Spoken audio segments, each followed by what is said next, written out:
Hi friends, welcome to Telugu kitchen. ఈరోజు మనం గులాబ్ జామున్ ఎలా చేసుకోవాలో చూద్దాం. ఫస్ట్ మనం గులాబ్ జామున్ మిక్స్ని వేసుకోవాలి. కొంచెం కొంచెం వాటర్ పోసుకొని మనం అది చపాతీ ముద్దలా కలుపుకోవాలి. ఇలా మనం సాఫ్ట్ చపాతీ ముద్దలా కలుపుకొని ఒక 5 to 10 minutes పక్కన పెట్టుకోవాలి.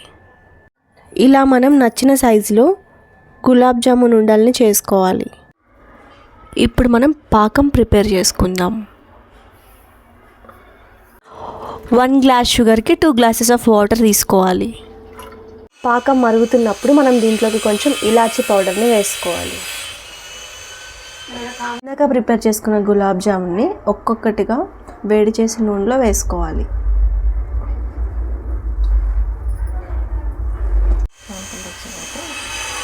తిప్పుతూ బ్రౌన్ కలర్ వచ్చే వరకు ఇలా తిప్పుతూ కలుపుతూ వేయించుకోవాలి. ఇలా బ్రౌన్ కలర్లోకి వచ్చిన వెంటనే ఈ గులాబ్ జామున్ తీసి పాకంలోకి వేయాలి. పాకంలోకి వేసాక గులాబ్ జామున్కి పాకం అంతా పీల్చుకొని ఈ టెక్స్చర్లోకి వస్తాయి.